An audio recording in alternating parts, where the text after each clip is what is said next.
There's a new NBA champion, and it's a team from Toronto, Canada.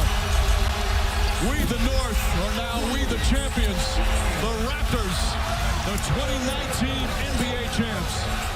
Adrian Wojnarowski reporting that Kevin Durant is in fact headed to Brooklyn. I love what Pascal did there. He closed out on the shooting hand side. Steph Curry with a lot of contact. He's holding that left wrist. Worst possible news for the Warriors. Klay Thompson has suffered a full tear of his right Achilles. Steph is running into the front court. Draymond finds him another three. Got it! 62!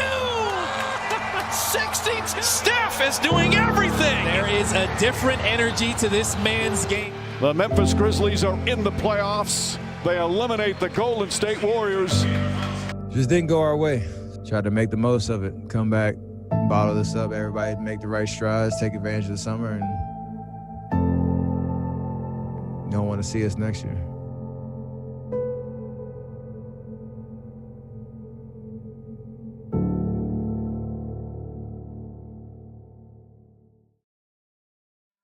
Two years removed from their loss in the 2019 NBA Finals, the expectations for Stephen Curry and Golden State had changed, or at least they had for everyone outside of the newly built Chase Center. You see, there are certain signs that signify the fall of a dynasty, conflict amongst the team's star players, career-changing injuries, the closing of a prime window. In some ways, the Warriors franchise had seen flashes of all three.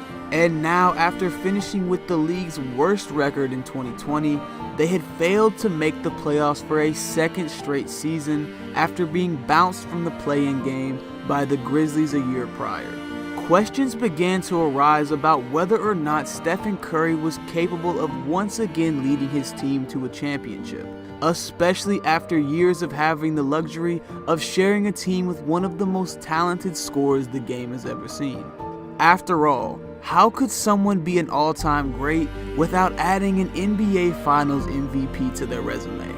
Curry heard all the noise, and he, as well as other members of the franchise in the Bay, knew that the core pieces were still intact, on pace to finally be healthy and able to share the floor together come playoff time.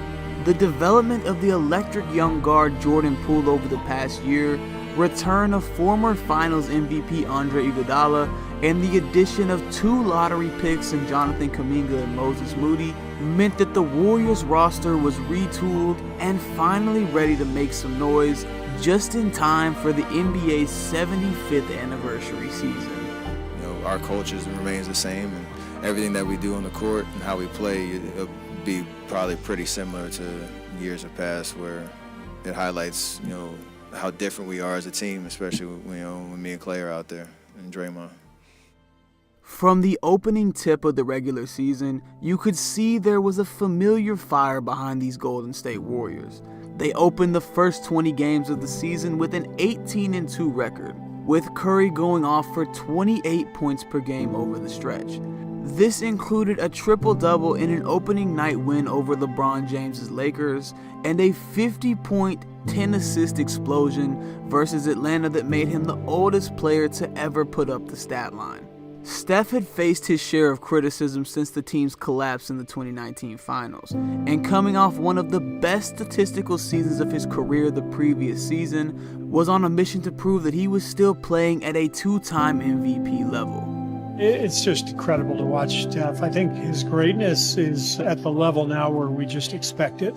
Maybe that's the true measure of greatness, when a guy can hit 9 or 10 threes and you don't even bat an eye, because you've seen it before and you know you're going to see it again. After weeks of build-up, a crowning moment of the regular season and his career came on December 14th, 2021. The three-point record has always been something I've looked at and kept track of and understand, the longevity that is required to reach those heights. What Ray Allen has done, stretching the imagination of what it means to shoot the three-pointer and make it a pivotal and important part of your game. I've taken that confidence and run with it. We all talk about, who's the GOAT? And the reality is it's all subjective. But the one thing that isn't subjective when you talk to anyone is who's the greatest shooter ever. There is no debate On the cusp of history, the Golden State Warriors find themselves in New York City at Madison Square Garden as Steph Curry is now 2 away from setting the all-time three-point mark. Ray Allen is here, who's the current record holder for the most threes in NBA history. Reggie Miller is here. Steph's dad is here. It's just a sort of a celebratory mood here tonight. So Steph to tie it. There it is.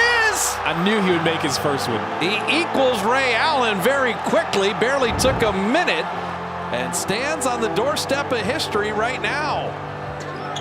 There's that cross screen again to Wiggins. Steph, 3. There it is. NBA three-point history. Stephen Curry stands alone as the most dominant distance shooter the game has ever seen. 2,974 threes and counting. I don't got much to say besides I appreciate everybody that's had a part in me being who I am on the court, off the court. Like, this is a career milestone because of everybody that I got to suit up with, everybody that set screens for me, everybody that passed me the ball, everybody that believed in our offense and believed in winning in the process. So this is truly special, man. To know I watched Ray when he passed Reggie in Boston and to have this moment at the Garden. This number right here has been on my mind for a long time, so I'm gonna enjoy every minute of it, and just know that I'm the greatest three-point shooter in the history of the league. That's pretty special to say. I'm finally ready to say it, baby. Let's go. The new year brought some exciting moments for the Warriors, none bigger than the return of Steph's longtime splash brother Klay Thompson after being away from the game for 941 days. He went to reach, and Klay down the lane! I think he's healthy. Yo! Finally having one of the game's great backcourts reunited, the Warriors were able to continue to build chemistry throughout the early months of the year and into the All-Star break, with the NBA's most exciting weekend being held in Curry's birth city of Cleveland, a place where he had experienced some legendary finals battles. The writing was on the wall for a big performance from the 8-time All-Star, and he would deliver one of the most memorable nights in the event's history. It's unbelievable. Look at this. Oh, my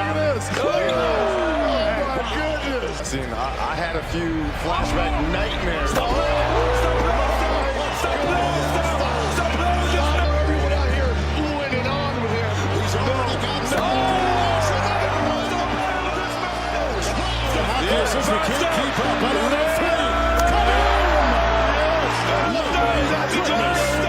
And the Kia MVP, to its only fitting, one of the NBA's 75 all-time greats, Steph Curry. See, this trophy has a very special meaning. Honoring Kobe, Gigi, everybody that was lost 2 years ago. So very humbled, very blessed, and I really appreciate it. Following the buzz around Steph's big night, the Warriors cooled off down the final stretch of the season. Despite the team's championship core still being intact, they were dealing with a crucial injury to their glue guy Draymond Green, and experienced the growing pains that come with incorporating so many new pieces into the fold. As Golden State continued trying to build chemistry, on March 16th against the Boston Celtics, they would be hit with another devastating blow. Now the Warriors being kind of grimy defensively. But Marcus Smart saves the possession, but again, Tatum drops it. Yeah, so here it is right here. Steph and Marcus are going for the loose ball. Marcus dives, and he goes right into Steph's knee. In order to be healthy come playoff time, Stephen Curry would miss the final 12 games of the regular season, in which Golden State would go 5-7 to end the year. Despite the rough ending, the Warriors still managed to finish with a 53-29 record, good enough for third best in the West. Curry would finish the year with his 8th All-NBA selection, averaging 25 points, 6 assists, and 5 rebounds per game, and led the NBA in three-pointers made for the 7th time in his career. Golden State now turned their attention to the postseason, with their trio of Curry, Thompson, and Draymond all finally being set to be active and sharing the floor for the first time since the 2019 Finals. Only this time, the mission was to once again bring gold home to the Bay. Round 1 would see the Warriors match up with soon-to-be back-to-back MVP Nikola Jokic and the 6th-seeded Denver Nuggets. Curry was set to make his return in Game 1, but was regulated to a role off the bench for the first time in his playoff career, playing with a minutes restriction to err on the side of caution. This opened the door for Jordan Poole to make his playoff debut as a starter, in which he'd explode for 30 points in a 123-107 win in Game 1. It was clear the Nuggets just didn't have the firepower to hang with the high-scoring offensive attack of Golden State, as the Warriors began experimenting with a deadly small ball lineup that included Curry, Poole, Clay, first-time All-Star Andrew Wiggins, and Draymond Green at the 5. The fast-paced scoring would lead to Steph dropping 34 points in 22 minutes off the bench in a Game 2 win. And once he returned to the starting lineup, Golden State would complete the gentleman's sweep, winning the series 4-1. Round 2 would be Golden State's greatest challenge yet, as they faced a team they knew all too well following their elimination the previous year. The young Memphis Grizzlies had been on a tear during the regular season, earning the 2 seed after riding the momentum of rising star Ja Morant, matchup nightmare Jaren Jackson Jr., and a group of gritty role players. This would be the first playoff series that the Warriors didn't have home court advantage since the 2018 Western Conference Finals against Houston. But Golden State would enter Game 1 with revenge on their minds. But he's got to take it personal if they're going to defend him with a small perimeter guy. Oh, Gary Payton with the flush. Goes right at Bane. Curry, step back 3. It's good. Steph Curry with his 5th three-pointer. Inbound to Thompson. Thompson fakes. Fires three-pointer. Bang! Klay Thompson from downtown. They would complete a 1-7